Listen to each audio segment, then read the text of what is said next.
Hey everyone, this is Nick from ANTICONQUISTA. I'm joined today with the Haiti Info Project with Franz and Kevin Pina, as well as Comrade Carlos. We're going to talk today about some of the ongoing events and the current political developments in Haiti. Really get some clarification on what's going on there. Really break down with some Haitian activists and journalists and filmmakers who are, heavily involved in the Haitian diaspora and in Haiti, with knowing what's going on the ground, and really get a clear picture and view, an understanding of how what is going on and how things are going to shape the future of Haiti. Kevin Pina is currently is a producer and director at Long Memory Productions. He's an independent media consultant and a broadcast lecturer for the Department of Communication at California State University, East Bay. And he contributes as a senior producer for the program Flashpoints on Pacifica Radio. He's a frequent guest host for other programs on KPFA, which is located in Berkeley, California. And he's also the founding editor of the Haiti Info Project, something that we share a lot on ANTICONQUISTA because they have a lot of great news, and it's an independent news source in Haiti. And this is important because it really connects the Haitian, Haitian journalists and filmmakers, citizen journalists, to a broader audience here in the diaspora and throughout Latin America, so that they can, share their knowledge, share what they're seeing on the ground. It's really important for getting information out of Haiti. So now we want to move on to really getting into discussing what's going on. Also, quick introduction to Franz. Sorry about that. So Franz is a former lecturer, a professor from CUNY. He's a Haitian, works in the Haitian diaspora, who supports a Haitian activist, supports many groups both in New York City, now in Florida, now based out of Florida. Working with Haitian communities and activists and groups there to, again, support the Haitian diaspora and support the Haitian community from here in the United States. So we want to get into discussing more with these individuals from the Haiti Info Project, talking to them about some of the things that have been going on, who are the actors in the recent assassination of the former President Jovenel Moïse, discussing what the motives might have been for such an action. A lot of things have been coming out recently. A lot of breaking news has been coming out in terms of, figuring out who some of these individuals are, finding out that many of them happen to be Colombian, if that's true or if that's not true. Really, we want to just get into the details that really are either being omitted or being overlooked around this issue. So I'll start. I'll open it up to our two guests if they want to really break down. So what happened, what the motives were, who were the actors, and why is this happening now of all times? Go ahead, Franz. Well, I thought you were the narrator, but I will say that not too many people know what's going on. By the way, my full name, my chat name is Franz, but my full name is Franz Jerome. But you only saw my chat name before. So I wanted to very quickly make it clear that nobody knows what happened yet because no investigation has been done. As per the situation that was created around the Colombians, let me be clear that yes, they were fingered by the current prime minister as having participated in the assassination of Jovenel Moïse, but no evidence has been presented yet. So as far as I'm concerned, I have not seen any evidence that they have participated. I know that the previous Prime Minister Jout had called upon a private organization to send retired Colombian soldiers as consultants to help control the kidnapping situation that existed in Haiti. And word is on the ground around Haiti that those are the people that have been fingered as having committed the assassination act against Jovenel Moïse. So it is a very fluid and strange situation as far as I'm concerned. They don't have all the facts because an investigation has not been led yet. I don't know whether or not on the factual comments that I just made, Kevin wants to add anything. Well, I was hearing an echo, and I'll make sure that's gone. Yeah. Can you hear me okay, guys? Yeah. Yes. I think it's also important to understand the background to it. That it's no, I don't believe that it is a coincidence that Jovenel Moïse was assassinated the very same day that Ariel Henry was to be installed as a new prime minister. I think that was intentional. That in fact, if you, what we have is within the PHTK ruling party, different factions.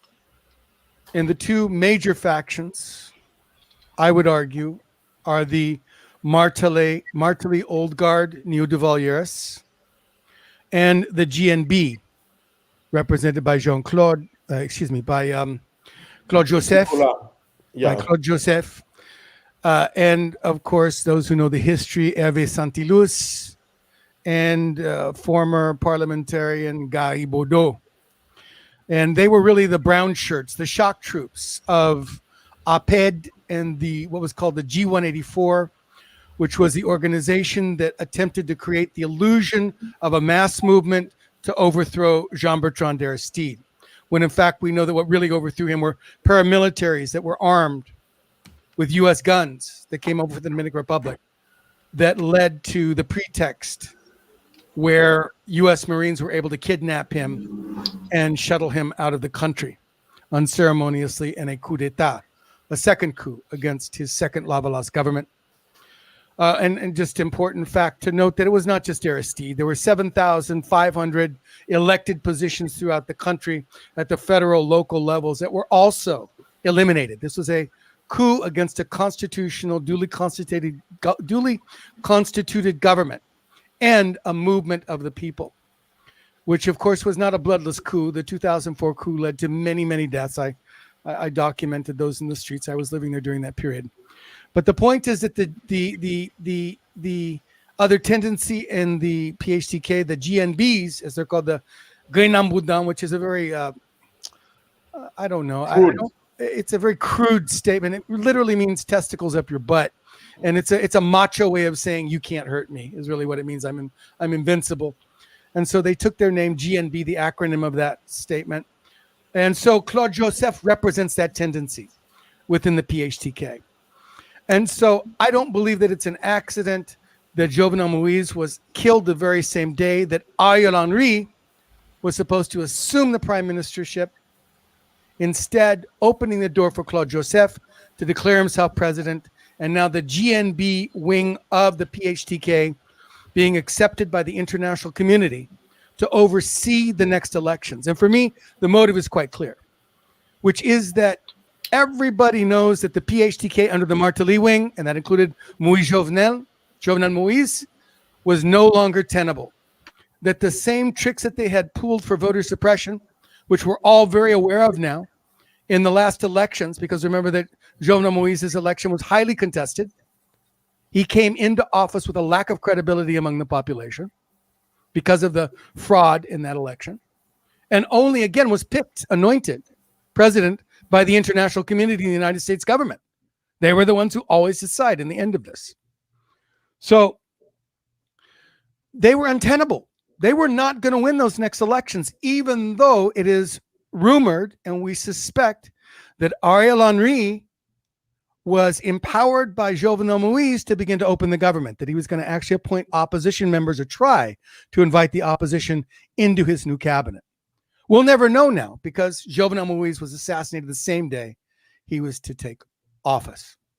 So now you have, the U.S. has a clean slate. They have basically the chessboard has been kicked into the air with now them appointing again. Claude Joseph could have never named himself interim president and responsible for overseeing the elections if Hélène Lalime and the UN and the so-called core group, and especially the US Embassy, hadn't accepted him as such. He would have never been able to get away with it. But what it does is, because the PHTK was no longer tenable to win those elections, and by the way, if the PHTK could not win those elections, it opened the door again for another reemergence of Lavalas. And that they would never tolerate. And the GNB and Claude Joseph are the mortal. If Martelly hated Aristide and Lavalas, certainly the GNB and Claude Joseph and Evi Santilus hate them more. Visceral, ideological, what I want to say, non-rational, irrational, visceral hatred of Aristide and Famille Lavalas party. I have to say that he doesn't have, he still has to I'm talking about Claude Joseph, still has to overcome some hurdles, because the remaining senators already announced that, according to the Constitution, they are the only legal route left. So they want to be players, and they have already said that what they are going to try and do is bring in all the political parties and all of the sectors, different sectors of civil society, to form a transition government that would enhance, or as a matter of fact, I could say, recreate the institutions that are indispensable to a democratic environment and free and fair elections. But you and I both know, Franz, that most of those guys are opportunists as well and can be easily bought off. And you also know that what they view as a coalition and consensus is not what you and I view as a coalition and consensus. I didn't say I believe, I said they said. Oh, got it. So let's take this about part one step at a time. And Carlos, feel free to jump in anytime. So you start off with Ariel Henry. He was supposed to be the new president or prime minister of Haiti. Prime minister, right? And so who is he? What role did he play? What was his relationship to Moïse and the PHTK party? Moïse. That's the thing, is that they're all pushes. The entire PHTK is made up of coup plotters and coup supporters. Ariel Henry was another coup plotter who. Now, Ariel Henry has a very interesting history. He's a doctor, right, Franz? He's a neurosurgeon. Yes, neurosurgeon. Yeah, neurosurgeon. But he's not known for his medicine as much as his poison. And his particular brand of poison was to see both of them too. You've got to remember that both Ariel Henry and the GNB, Claude Joseph, worked closely with U.S. intelligence on the coup, the project of the coup. Ariel Henry was part of what was called the Conseil du Sage, the Council of the Wise, which was concocted by the U.S. and the international community to choose the new prime minister after the 2004 coup.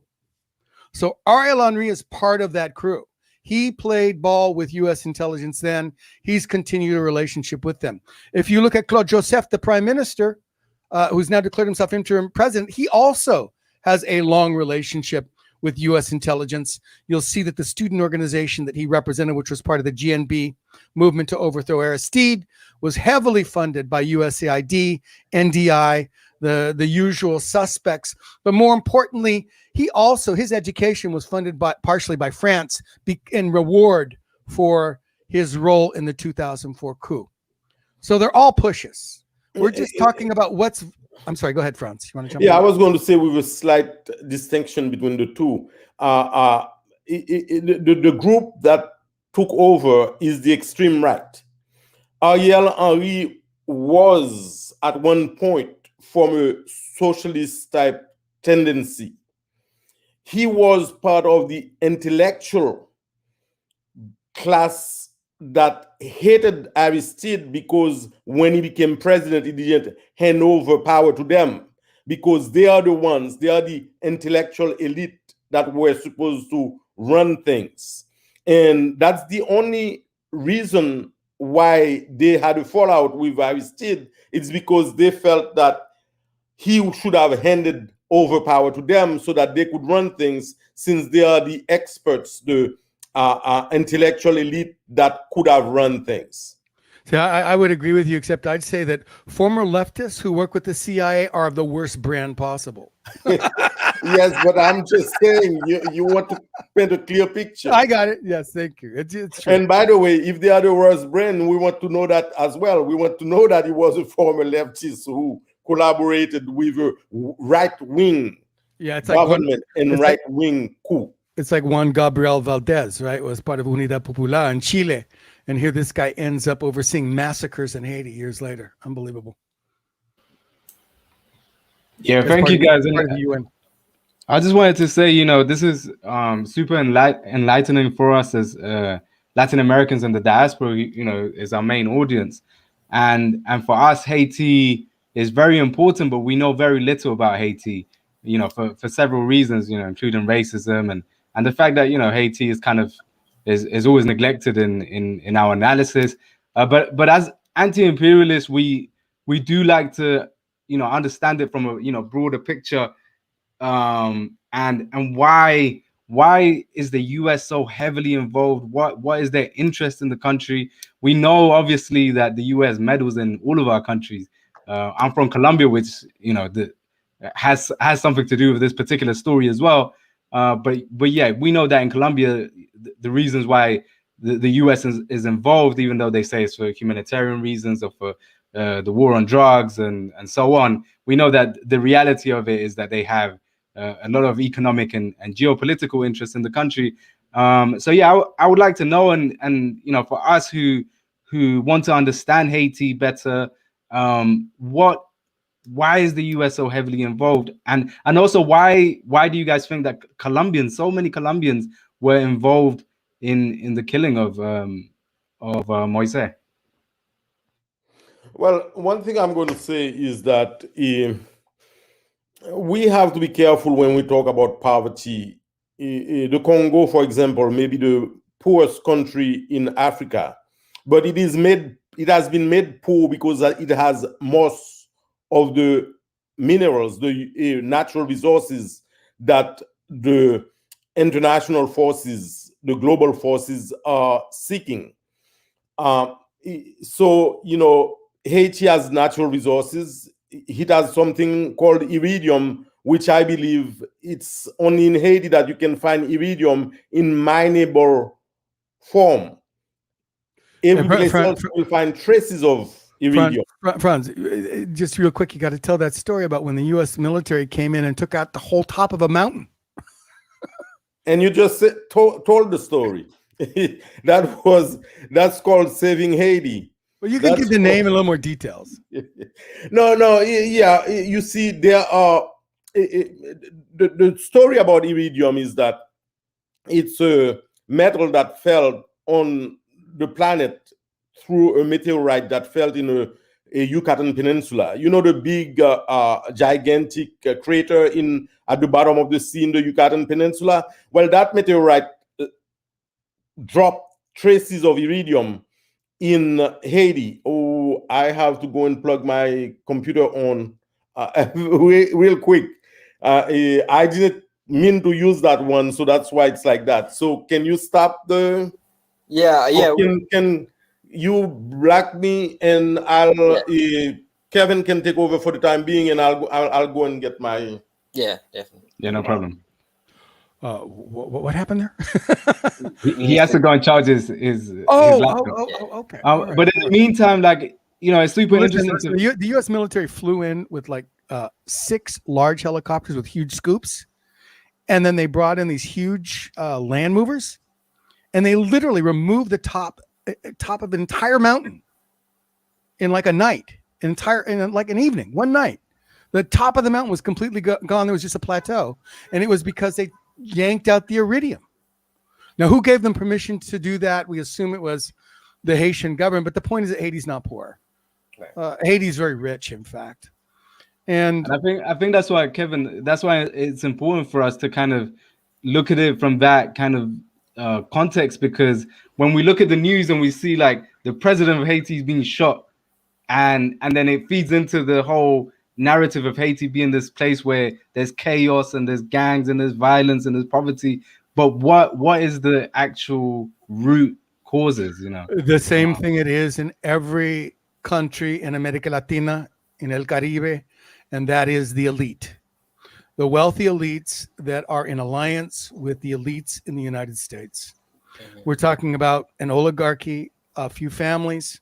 In Haiti, it's interesting. You've got 12 million people who are in a captive market.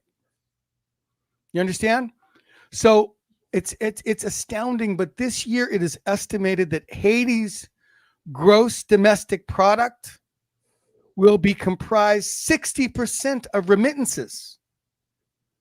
Almost $6 billion of family and friends sending money to keep their loved ones alive in the country.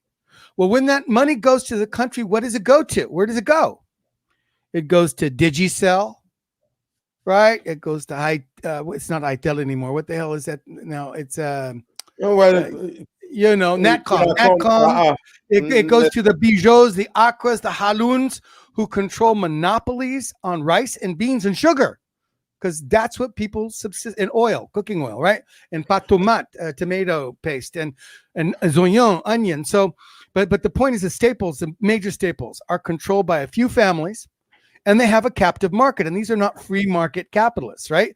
These are people with monopolies who will kill to maintain their profit. And what they do is they pass the franchise around to different family members so that each one can engorge and enrich themselves on the Haitian people. They don't spend their money to build businesses in the economy in Haiti. They send it to the United States, France, and Canada, where they buy property. They put it in offshore accounts. They hire public relations specialists. They hire lobbyists to keep the game going. Meanwhile, the Haitian people are purposefully starved and kept poor, because you can never build a different economic system when an elite and oligarchy has a stranglehold to the extent that it has on the Haitian economy. Now, you add to that, because of that poverty, they earn a second way, and U.S. corporations take advantage of that poverty, because what it means is that Haiti comprises the bottom of the wage labor market in the Caribbean and Latin America, along with Honduras, right? And we all know that if the bottom rises, the whole thing rises, right? That's basic economic theory.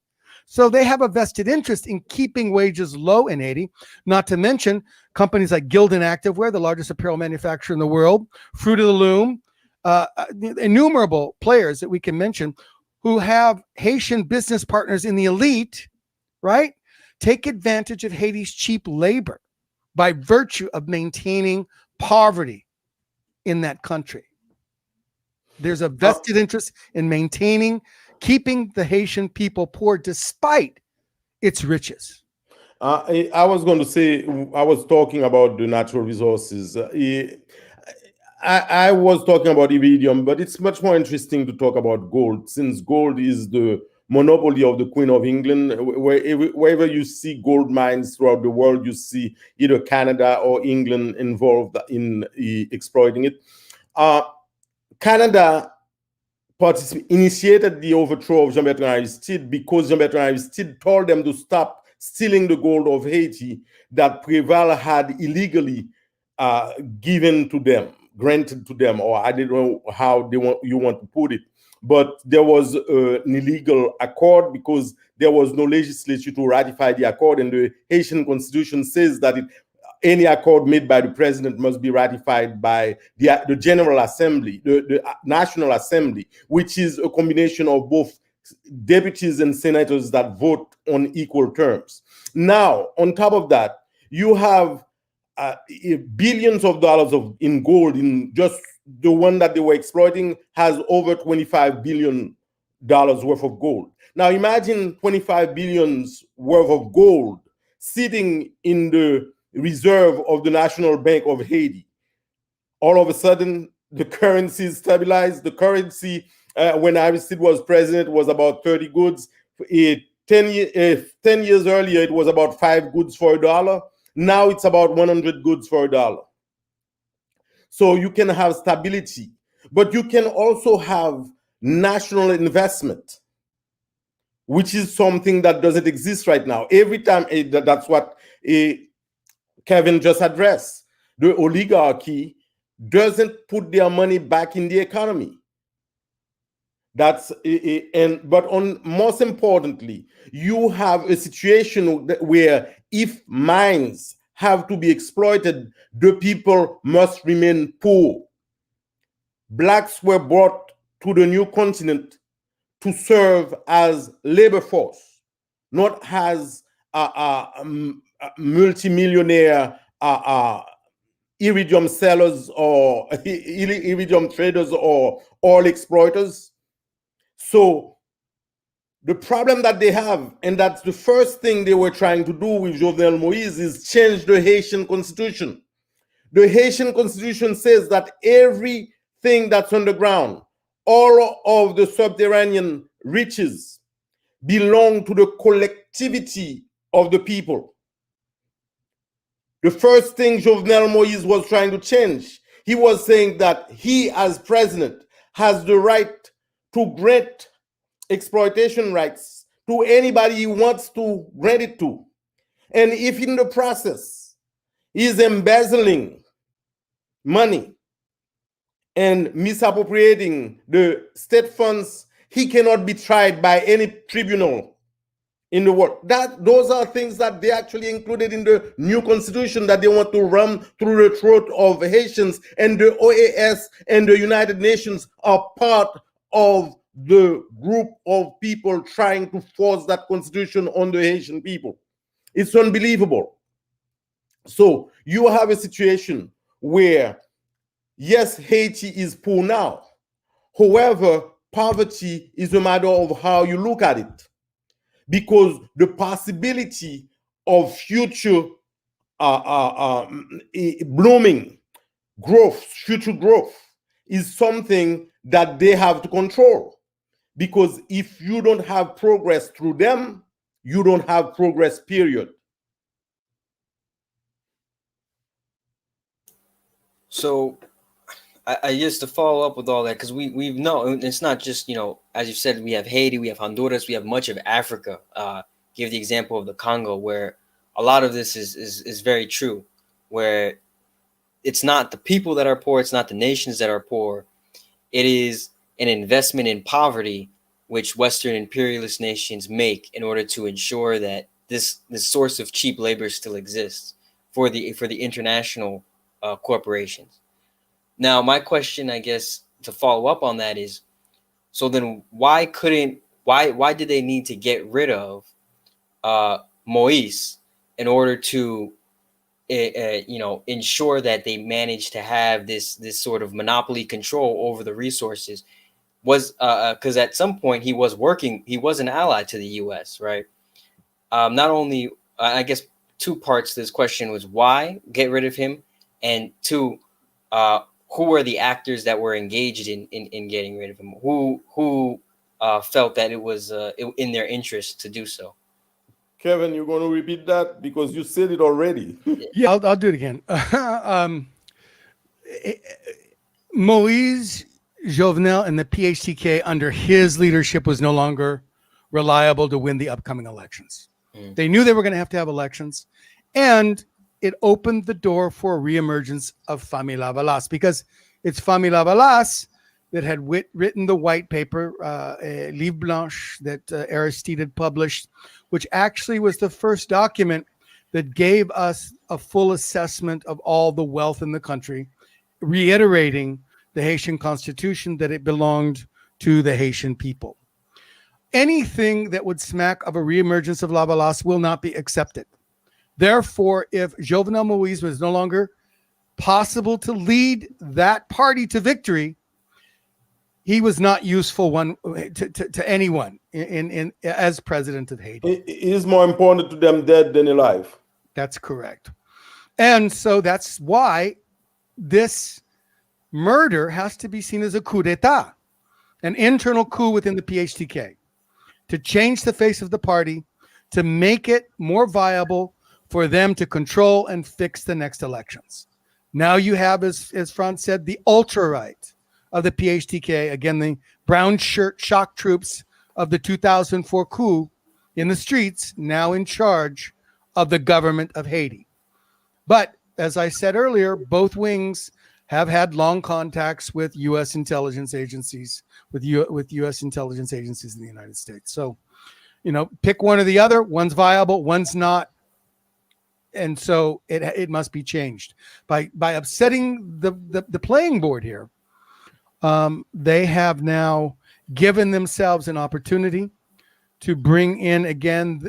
And by the way, I also have to say, and Franz, you may not agree with this, but it's quite clear to me that Léon Charles had to be in some regard complicit in this, that in fact the security was lax. Dimitri Herad had to be complicit in this, the head of the presidential security unit, that in fact the way in which this went down points to a conspiracy of sorts among various sectors that supported this internal coup in the PHTK.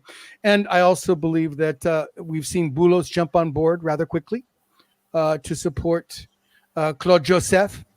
I believe it's just a matter of time before we see AAA, the AAA party of Yui Latour, jump on board, both members of the so-called opposition. And so I think that the real question then is, what is the reaction of the people? And we've seen that the United States government has now bolstered the security at the embassy. They brought in 2 units of special forces yesterday on 2 C-20 U.S. military transports. The USS Billings is right off the water in Haiti, one of the fastest ships in the U.S. Navy fleet, capable of landing troops. We don't know exactly what its complement of troops are on board, but we assume there are U.S. Marines on board. So if the population, if this were to erupt into demonstrations, they do not accept Claude Joseph's government and rule over the next few weeks. Remember, he's got 6 months to hold these elections, technically 3 months to hold these elections, technically. We could possibly, the players are in place for, if he, and they've already said it, if he requests an intervention, they will give him an intervention. Yeah, I will add a few things. One, it's not only the US, it's the UN and OAS blessing this nonsense that's taking place. 2, the Haitian people are already voting. Because if you look at the American embassy and all the embassies around Port-au-Prince today, they were jam-packed with people desperately trying to leave the country. Because when the very government that has been blessed by the OAS and the United Nations is a gangster government, and the people know it as a gangster government. They know that these people have participated in the assassination of the president and have pointed the finger at the Colombians and have created a situation where the Cuban doctors that are healing Haitians are in danger today because an irresponsible and incompetent prime minister has hurriedly, with no investigation, pointed the finger as Spanish-speaking light-skinned individuals. Even Haitians who are light-skinned are in danger today because of the irresponsibility and the incompetence of this prime minister. So the people are in a hurry trying to get out of Port-au-Prince because they know it is being managed, it is being governed by a gang, by a mafia, that has the blessing of the international community, of the forces that claim to bring democracy to this planet. Mm-hmm. Yeah, and that was going to be my next question. Was, like we saw yesterday, the UN Security Council had an emergency meeting in regards to Haiti, right? And we've already known what the UN occupation since 2004 has been capable of, right? It's been capable of funding paramilitaries and supporting the gang violence that exists in Haiti. So, and as you just explained, they already have, I remember there was something recently on Haiti Info Project that the USS Billings ship was docked in Santo Domingo, right, in the DR, right next to Haiti. They're prepared for the invasion. They're prepared for the attack.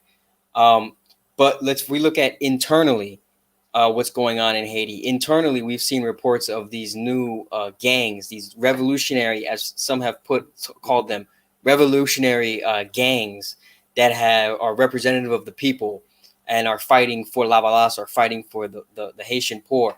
Can you give us more insight? What clearly, I think me and Carlos, we don't buy into that narrative, but a lot of folks do. A lot of folks do believe and that. I would add to that, like, some of the analysis we're seeing online is that this guy, I'm not sure how you pronounce his name, Cherizier, I think also known as Barbecue, supposedly, and according to sources like Jacobin, he poses a threat, according to them. He poses a threat to the bourgeoisie, and that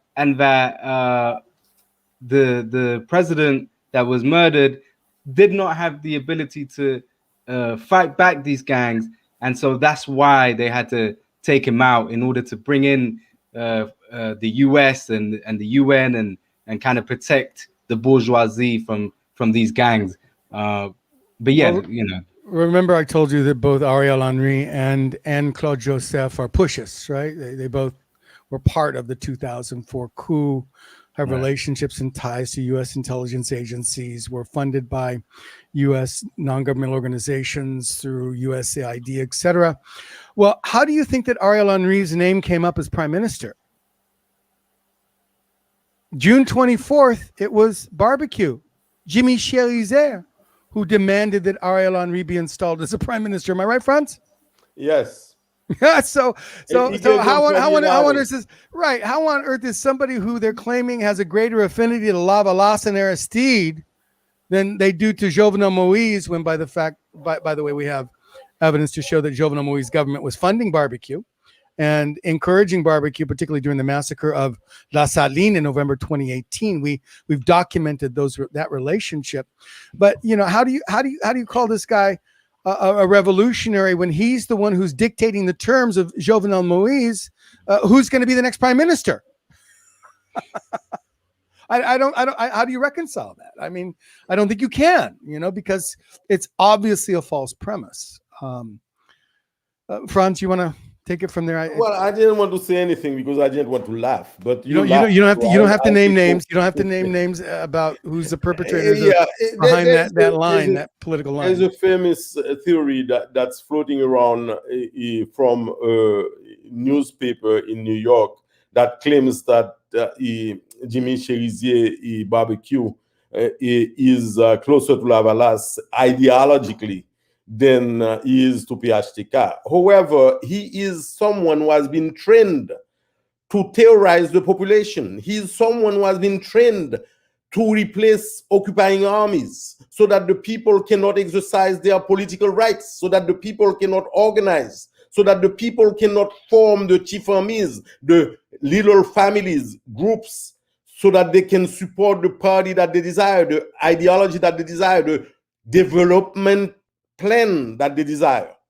All right. In the Livre Blanc that Kevin mentioned a few minutes ago, not only was a clear listing of the wealth of Haiti made, but also a path was laid for self-finance development. Self-finance development. They call that graisse cochon cap cuit cochon. Maybe how do you say that in English? The hogs grease will fry the pork. Anyway, so that's how they say it in Creole. Graisse cochon cap cuit cochon. Kevin, you can translate that. You speak Creole. I'm sorry, you did it right. Right now, I've got my contact in the Dominican Republic who's about to take a picture of the USS Billings for me. So I'm a little distracted. Sorry. Oh, all right. So what happened is, so I'm not going to distract you. It's I'm going to make do. Yes, the plan in the Livre Blanc was for self-finance development. Since when Aristide went back in '94, they promised everything to him, billions of dollars. Not one penny was delivered. Aristide has built more schools, more roads, more hospitals, or centers, health centers, more enhanced free education, finance, subsidized schooling for more students with no help whatsoever from the international community. And that's why he had to be stopped, because he was proving that you don't need these so-called saviors to develop your country. And he was showing a path, not him, the party, Lavalas, because it wasn't Aristide working, it was Haitians from all walks of life contributing to the development of Haiti. Like Kevin said, over 7,000 elected officials, the whole state apparatus was destroyed, and then now they want to claim that Haiti is a failed state. If Haiti is a failed state, it's a failed state that they built to replace the one that the people had put in legitimately. And of course, there's been there, and I noticed that I didn't get to laugh. So there's a tremendous propaganda campaign that's been waged against Aristide and the Lavalas party, even in the left, and even some of the same people who are perpetrating this ridiculous idea that barbecue is somehow revolutionary are also have been part of that same narrative attacking Aristide and Lavalas. That is the 800-pound gorilla in this room when we talk about Haiti. Everything that you have seen since 2004 has been designed to keep Aristide and Lavalas away from power. It has been an attempt to systematically dismantle that popular movement. And, it's no accident that Jimmy Cherizer Barbecue and PHTK officials did that massacre November of 2018 in La Saline.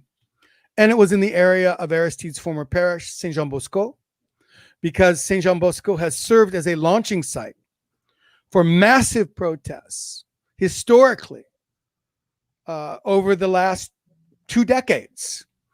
And so it was a clear message. There will be no reemergence of that political movement. The big lie, of course, is that he's a dictator who fell on his own sword, that he brought this upon himself. And the truth, that he's an assassin who ran gangs. And isn't it funny that the same people who accused him of running gangs became the political party that ran gangs, as if it were a self-fulfilling projection? I think that we must underline the fact that they don't only run gangs, they use gangs as occupying armies to control the people, occupying armies to control the people, to terrorize the people. They hack people, they burn people, they dump people from balconies, etc., etc. Which nothing touching that ever occurred during Aristide's administration. Yet, that is the very mantle through consistent propaganda that they have tried to label him with, including and up to certain leftists that I will not name, but I could name, prominent in certain journalist circles, also repeated that same lie. And I don't know, guys, you guys know much about the history of dictators in Latin America? Do you remember any dictator who was truly a tyrant, who then went back to his country, stayed out of politics, and built hospitals and a medical school working with Cuba? Do you guys know of any example like that in the history of Latin America? A full-fledged university with many built a university and devoted his life to educate. Do you guys know anybody like that? An example of that in Latin America? Yeah, exactly my point. So, yeah, and again, why is that relevant? Because they will do anything, and I literally mean anything, and that includes assassinate a president, to ensure that Lavalas will never, ever sit in the presidency again. Because Lavalas is the alternative path to development for all suffering countries or for suffering people right now. I'm talking about the progress that needs to be made by local populations. They have to be given a chance to produce and participate in the development of their countries. And that's what Lavalas was trying to implement in Haiti. That's what all of the Latin American, I've been to Salvador, I've been to Honduras, I've been to Nicaragua, I've been to all these countries, I've been to Maputo, I've been to different countries in Africa. It's always the same problem. The people are disempowered. They are excluded from the process of how do you say that, progress or participating in the economy, and then they claim that the only thing that they need to do is vote. Right. The thing that Kevin loves most of all in Haiti is that they are always coming back to elections. You can't. Elections do not solve the fundamental contradiction of Haitian society, which is a monopoly of U.S. allied elites of the economy. And until that is changed, nothing will change. That's my. You may not agree, Franz, but that's my. Oh, I'm not saying anything. No, but ultimately, people will have to choose their own elected officials. They will have to choose their government. That's why I don't want to make sound like I don't believe in elections. I believe in elections, but free and fair elections where the people participate. One man, one vote. That's what I believe in.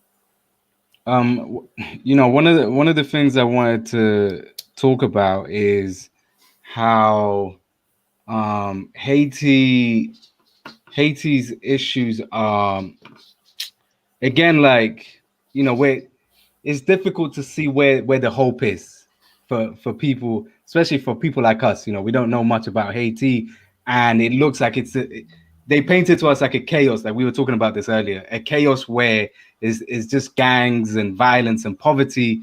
But where is the hope right now in this particular situation? Where would the people go to? Where would the people think about to get out of this situation? What revolutionary party, socialist movement at all that we can look to, and also because for us at ANTICONQUISTA, we don't like just providing information, but we like providing information where people could go to and do something about the situation.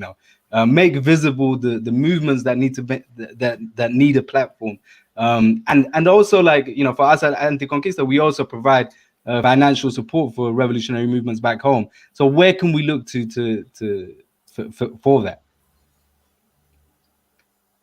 Well, one thing I'm going to tell you is that I remember I was asked that question in 1993, 92, and it was a peace seminar that I attended at the university where I worked. And I told them, well, this has nothing to do with you and I. This has to do with the people, young people willing to die for. You see, Albert Camus' definition of a rebel is one who says, I will die so that others live. All right? And you have a lot of these young people in Haiti saying that. That's why Haiti is so resilient. That's why the popular movement in Haiti is so resilient. But also, I will point out to you that they often compare Haiti to the Dominican Republic. However, I always say to people, Dominicans don't own a thing in the Dominican Republic. That's not the same thing in Haiti.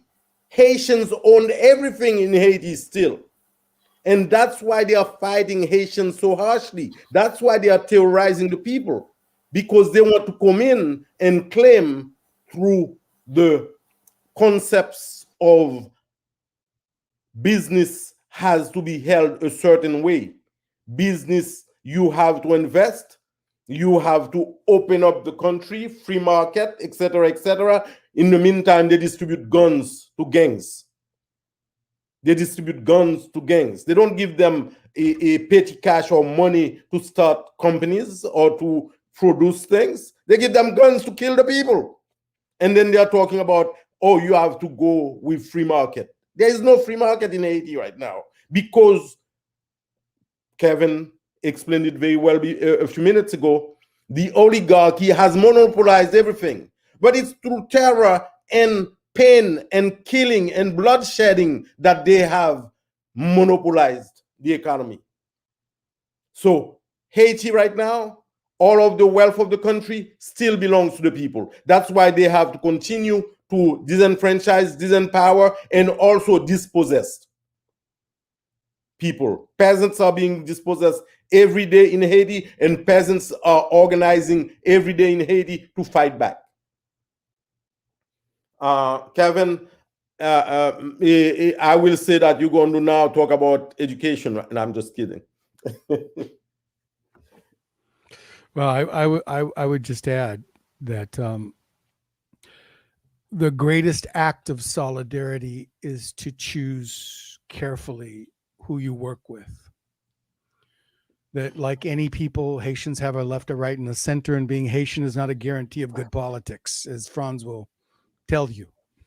Right, Franz? Yeah, definitely.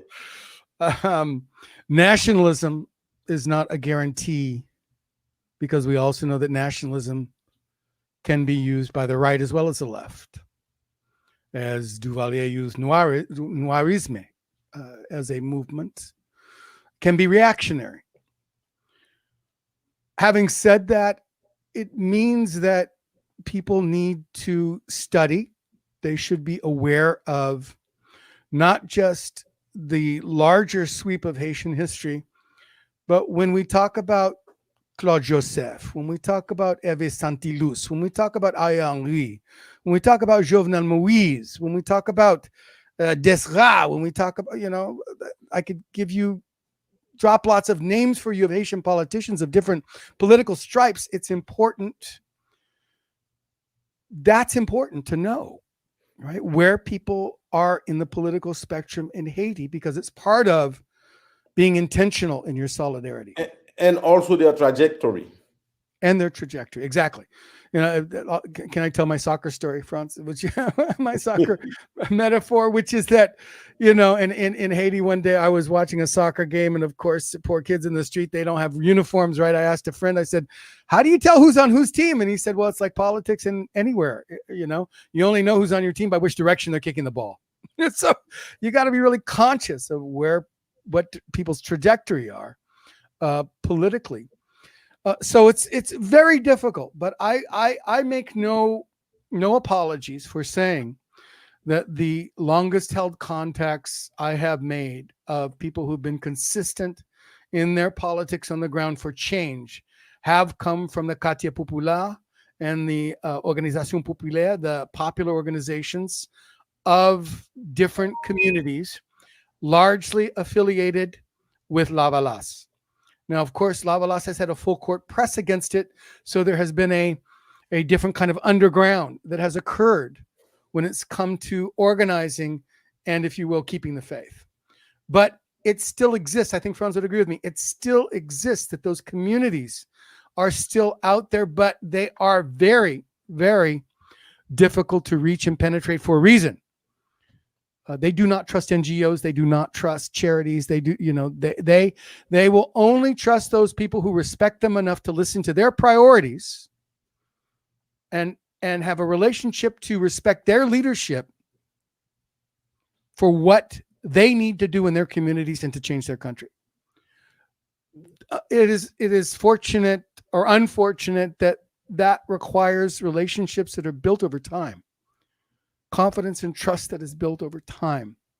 So there are, of course, certain organizations that clearly work with grassroots. I can say, for example, we'll keep it between us, but many of the independent citizen journalists that we provide support to through the Haiti Information Project are exactly those people that we attempt to help in some small way that we can through contributions that we receive. We buy them phones, we buy them cameras, we pay for their phones, we pay for their phone cards. We have a little system where they can actually resell minutes as we buy them. I don't want to get into the details of that, but let's just say that we give them a means of support that they otherwise would not have, acting as citizen journalists and participating in a project whose intention is to try to bring their eyes through their cameras and their lenses and their telephones to people in the world to understand what is happening in their own country. Now it's up to people like Franz and I to do translation and to do a bit of interpretation and, to project that voice, if you will. And I think we do it as humbly as we can and the best that we can, not always easy. So Haiti Information Project, of course, is one way. Direct aid to those communities based upon the principles that I just put forward. The Haiti Emergency Relief Fund. Would you agree with that, Franz? Yes, definitely. Haiti Emergency Relief Fund. You can find, I think it's HaitiEmergencyReliefFund.org. Is certainly an organization that you would want to support and reach out to. you may also, tell them what you're interested in and create a dialogue with Walter Riley. Tell them that Franz sent you. Yeah, you can. Well, you can always get the specific information from Kevin. Kevin's word is as good as mine with Walter anyway. So I think that the most important thing in Haiti right now is the eagerness that the people have to study. They are eager to study, to learn, to find a way to development that has nothing to do with the international community, because they don't trust the international community at all anymore. They are clear that the billions of dollars that the populations of the world, and by the way, it's always poor people giving money to poor people. Rich people have never given money to poor people. The populations of the world open their hearts and their wallet. You remember the earthquake, right? None of that money was spent in Haiti. And well-known activists pocketed money. Yeah. Fundraise for them. I mean, I can give you some examples of well-known activists in the U.S. And not just them, but also churches were raising money to help earthquake victims and using it to buy land for their churches in Haiti to expand their little fiefdoms in Haiti. And there's not a single Haitian on their board of their church, right? Also, the Red Cross. They bought land $30 million. Airport, and they didn't spend a penny in Haiti. It's unbelievable. And that's why they don't trust NGOs or charities. They just know that they're, So they've had that education. Yeah, exactly. And then you put on top of that, of course, the corruption of the Petro-Carib scandal. There have been billions and billions of dollars that have been lost to corruption by Haitians and by foreigners that ostensibly could have rebuilt that country. The Petro-Carib, I say that Martelly was put there especially to loot that money. Yes. When Cueval left, he left $1.8 billion in the coffers of the National Bank. It was one of the reasons that Clinton intervened to put him there. Absolutely. Yeah.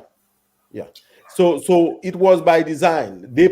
They created the government that was going to waste the money because they don't want development in Haiti unless it's on their terms. Let Clinton rebuild Port-au-Prince.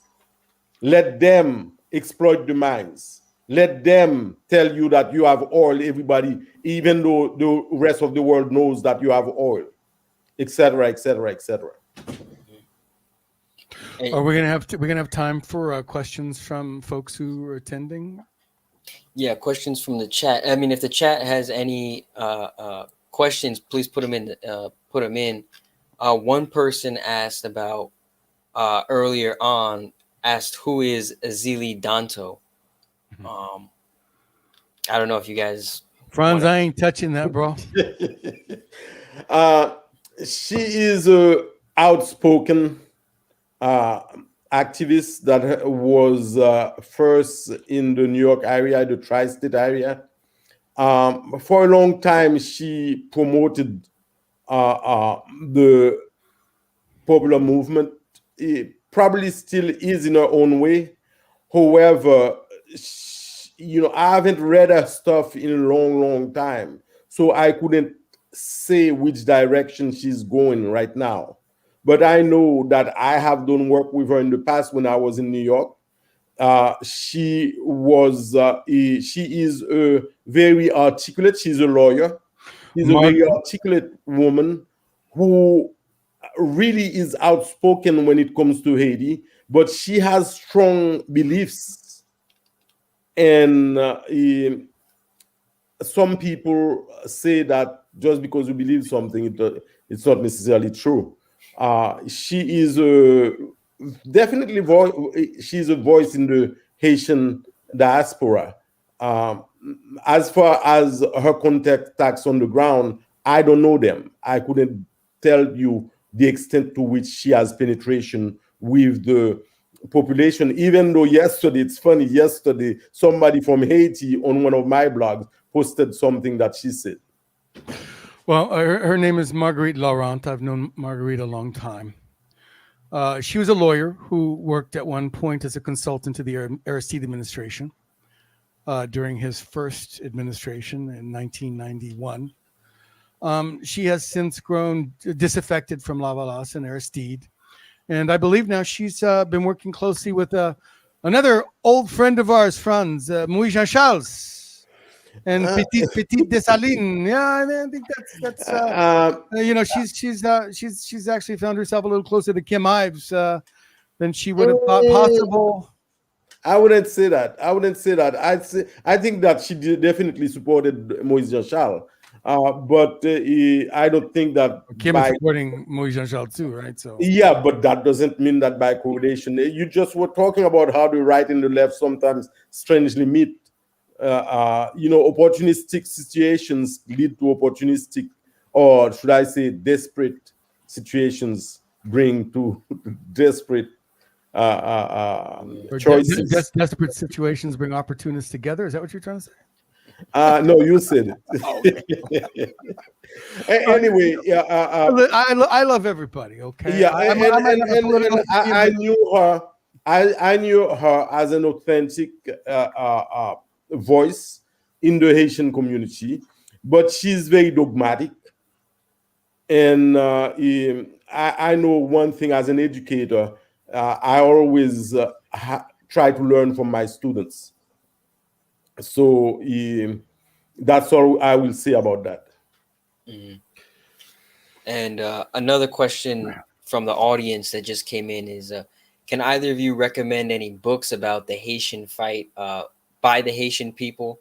So something that, is reflective of folks on the ground in Haiti and their struggle. Kevin, you go there.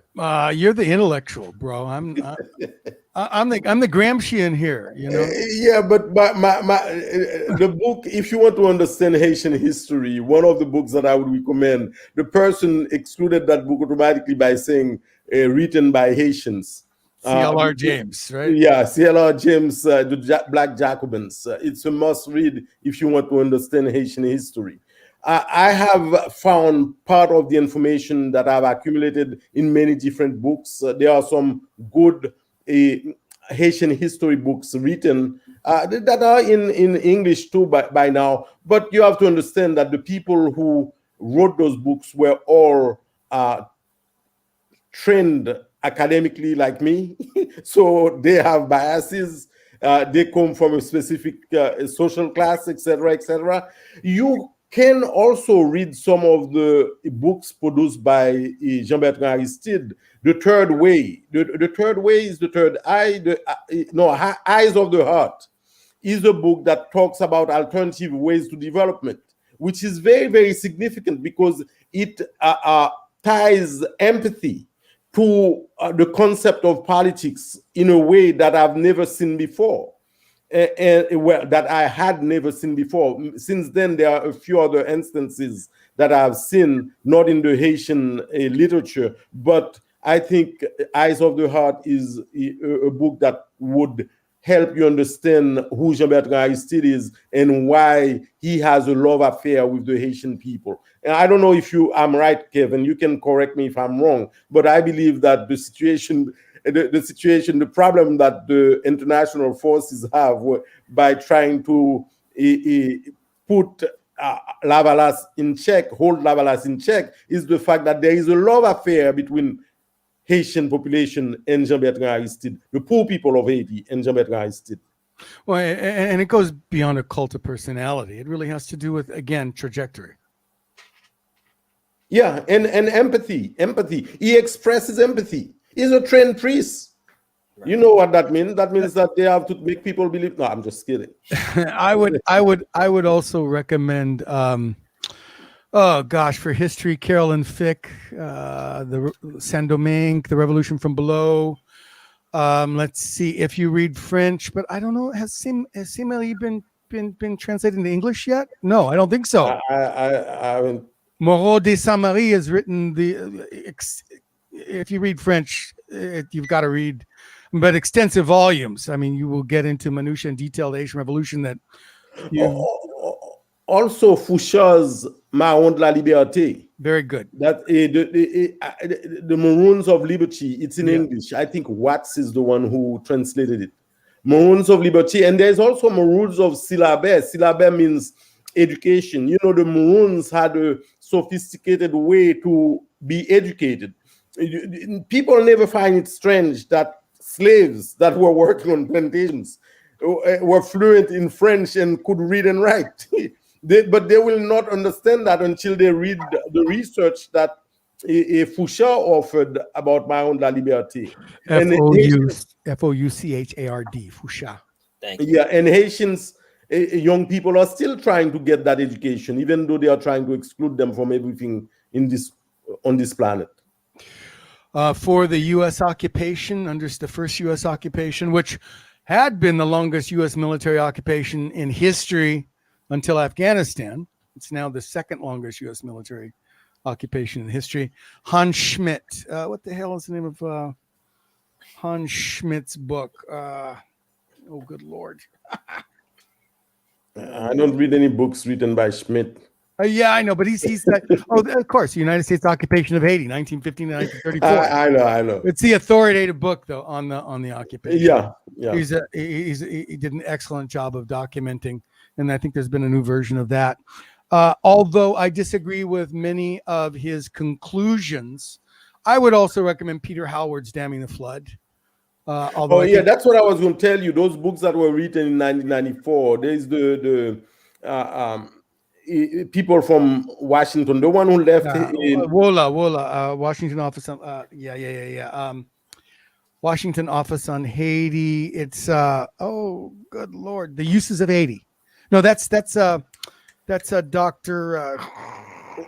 Anyway, you will get them the list later. Let me see. Good we can also post a list if you that's what I'm suggesting. You know, Paul Farmer and Noam Chomsky. Yeah, the uses of Haiti. That's another good one. Noam Chomsky. You know, even though I have not read his book, I've read a lot of his work on Haiti.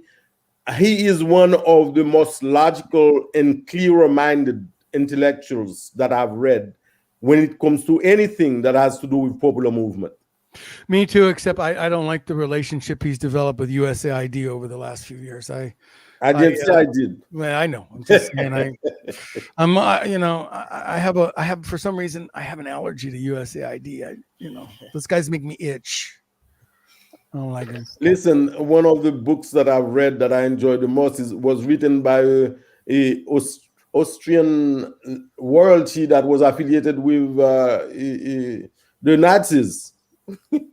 But he wrote a book on general semantics that I believe has a lot of important information in there as to how we perceive the world.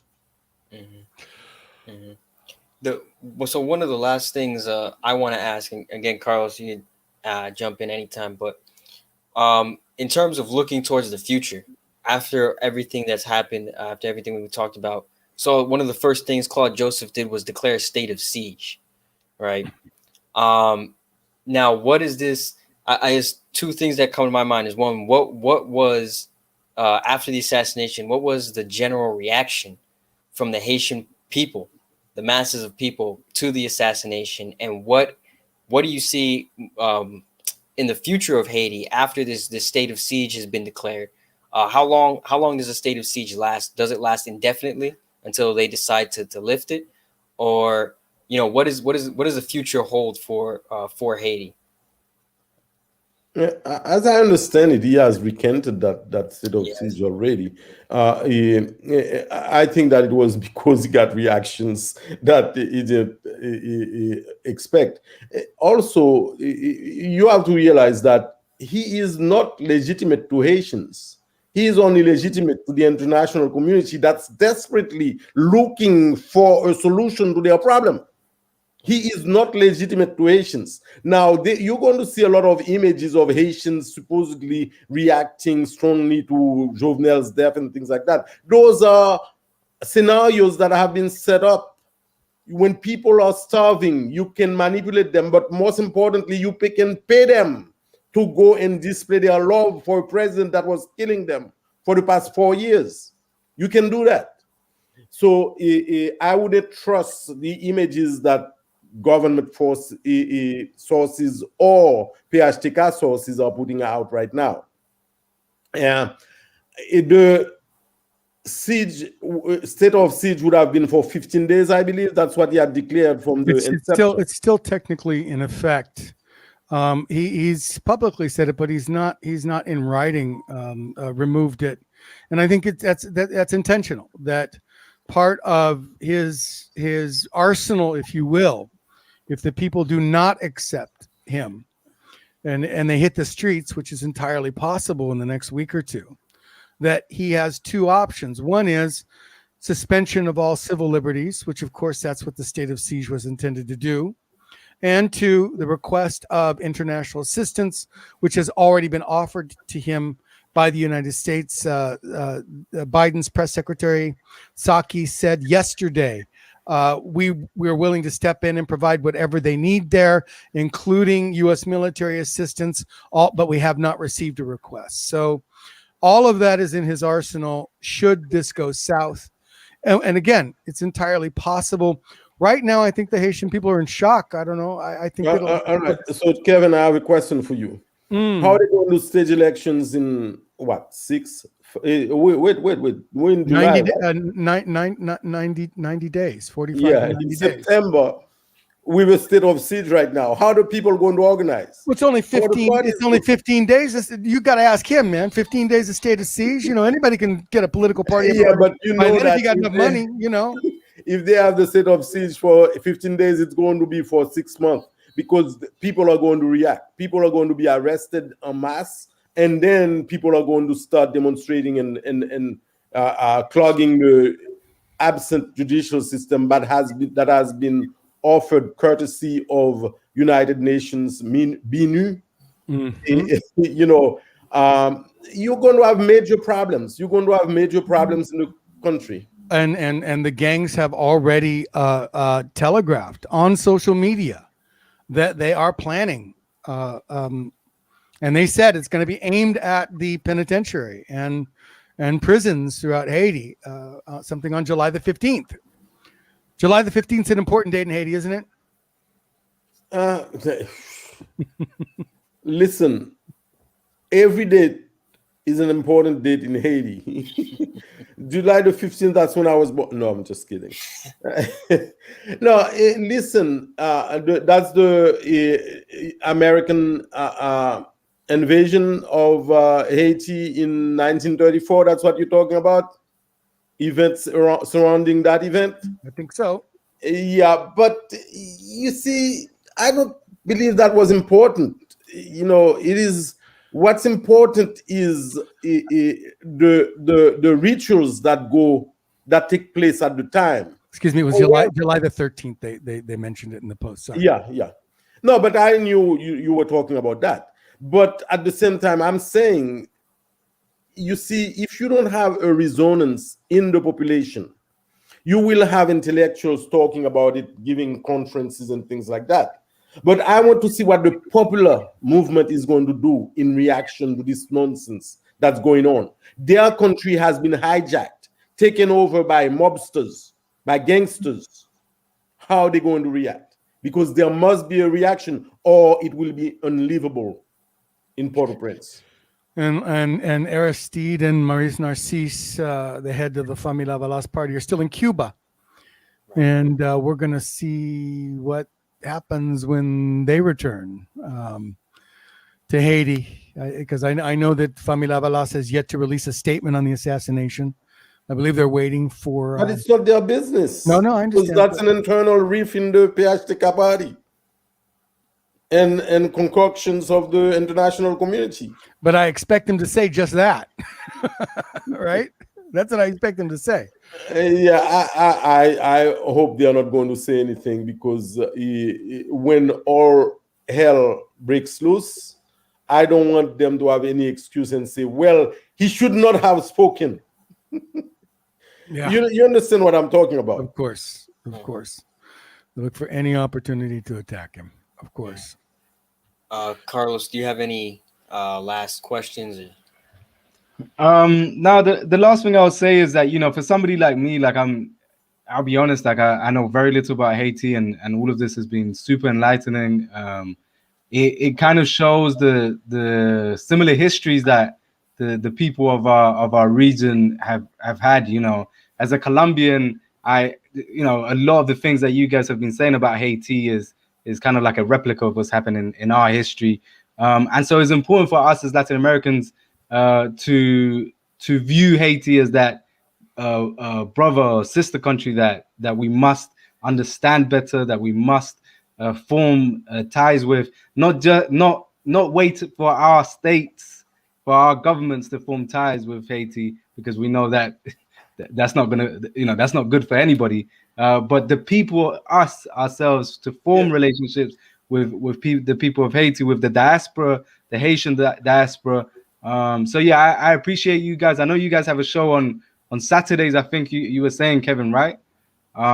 So I think it's very important for all of us, the Latin American diaspora, and also just the Western people in general, to tune into you guys' show and kind of find out, and it's been super interesting for me listening to you guys, and yeah, we'll be sharing this information with our, we have quite a large following in the Latin American and Caribbean diaspora.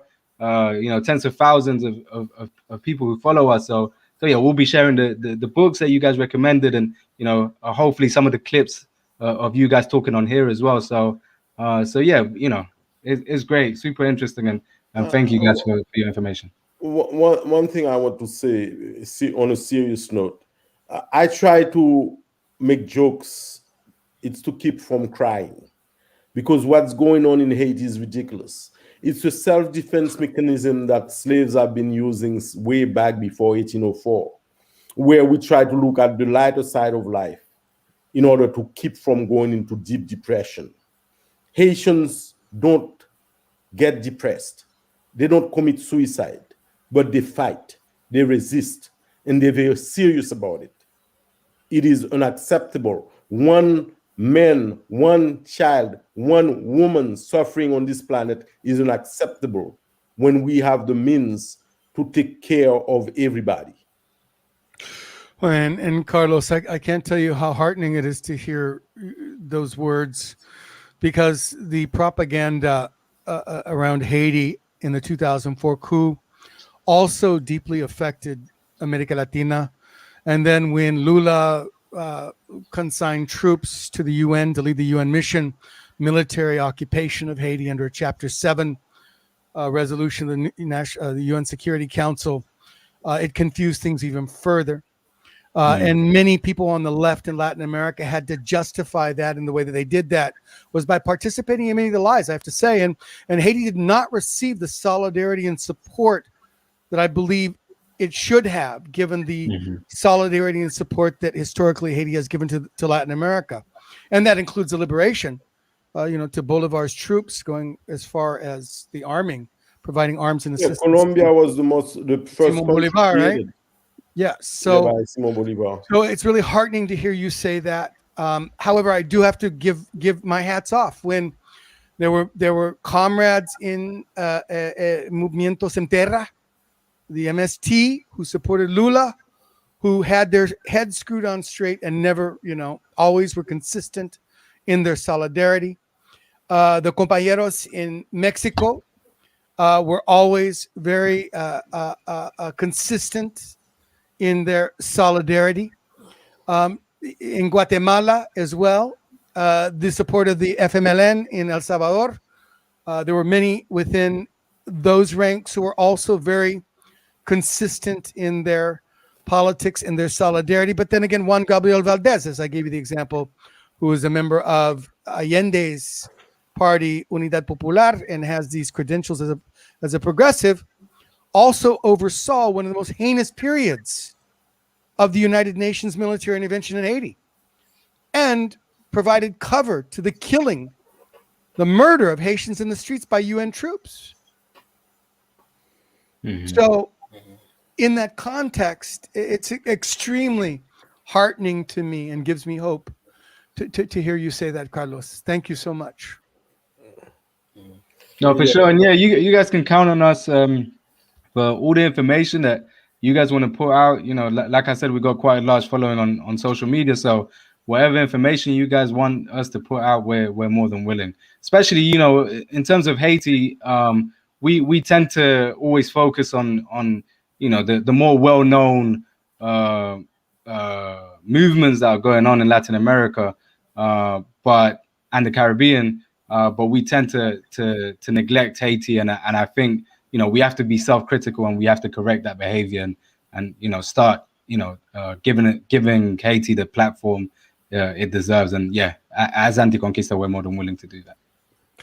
And if people want to hear another Haiti program today at 5 o'clock Eastern time, 8 o'clock, 5 o'clock Pacific time and 8 o'clock Eastern time, kpfa.org, kpfa.org.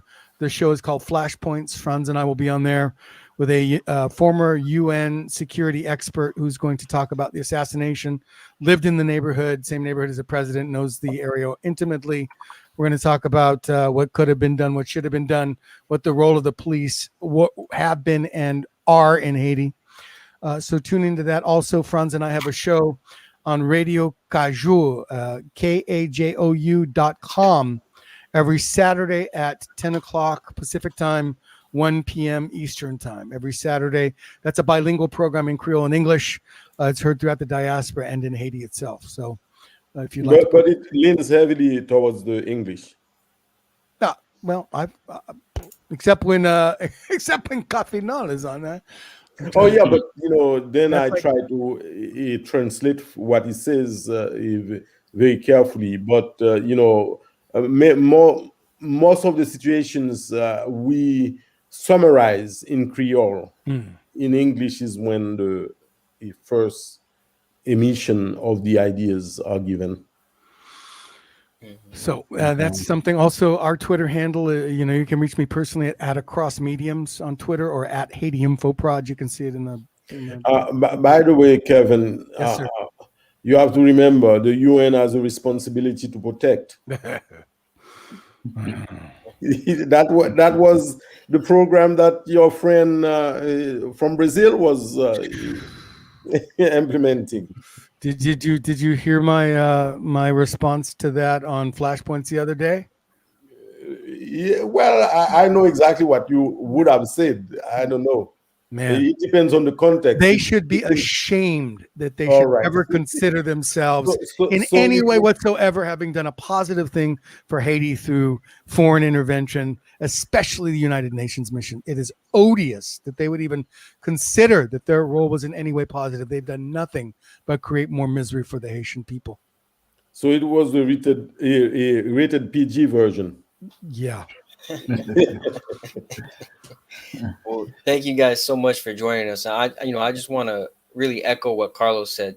Even for myself, I'm Dominican and Puerto Rican, and you know, we don't learn enough about the history of Haiti. And, you know, as a Dominican, what we're taught and what people tell us about our history is that history of hatred between Dominicans and Haitians, specifically on the Dominican side. But if you I remember talking to some Dominican elders, and you look deeper into that history, you'll see there's a history of solidarity that's existed since the 1860s. Haitians and Dominicans fighting across borders to take out each other's dictators, to fight for each other against U.S. or really against the sellout comprador leaders of their nations. And that's something that I think needs to be echoed more. Those ideas, that old ideology of antionismo, the unity of all of the Antilles, including Haiti, right? Not excluding any island nations. That's something that has really kind of stuck with me more recently and has made a big impact on me. And that's one of the reasons why I want to focus and put so much, shed a light on the struggles in Haiti, and specifically shed a light on those who are connected to Haitian voices from Haiti, to get that word out, because we see a lot of people who have no connection to Haiti, who have no connection to those on the ground, no connection to popular movements, who are trying to speak for the people. And, they put out these messages that are contradictory, that are problematic, that really fall into, that cause more issues, I guess, fall into creating more issues than actually helping. And that's one of the reasons why we're seeing now, you mentioned Aristide and some of the charges against him. We've seen now in Miami, they're charging him with corruption. They're charging him with murder, and all of these, ridiculous charges, which he, had no hand in. But I'm really glad that y'all are able to join us and come on. And the U.S. government spent $30 million trying to find something on Aristide. Exactly. They were never able to find anything to get an indictment. And by the way, honor and respect, Filiberto Ojeda Rios is one of my heroes. If you know who that is. Yes. Murdered by the FBI, but an incredible Puerto Rican freedom fighter. So my respect. Absolutely. Thank you.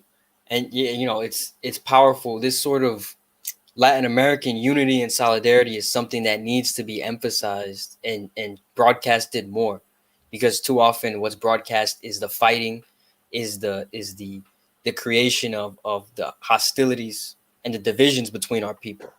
Right. Yeah, and very importantly, we have to start producing again, because in 20, 25 years, this planet is going to be different in terms of the economic arrangements and things like that. We cannot afford to be at the bottom of the ladder. We have to start producing. We have to start taking care of ourselves, and we have to start participating on an equal footing. This business of diplomacy that they prone, diplomacy has to be on an equal footing. It cannot be a domination tool. We have to reverse the tide, and we have to have equal footing everywhere. Right. Thank you so much, brothers, for coming on the show and sharing your knowledge, sharing your information. It was a pleasure, but I wasn't having fun, even though I was laughing. Of course, yeah. Thank you too. Thank you so much for the program. Thank you so much. And shout out to everyone who's been watching us, who's been following us, who's asking us questions and engaging. Thank you. It takes a collective to really get the message out and spread the education. So everyone who's involved in the audience is just as important in sharing this knowledge and spreading this information as us here. So again, thank you for everyone who's joined us. We're going to be signing off. Have a good weekend, and stay safe and stay educated. Enjoy. Take care, guys. Thank you very much. Thank you.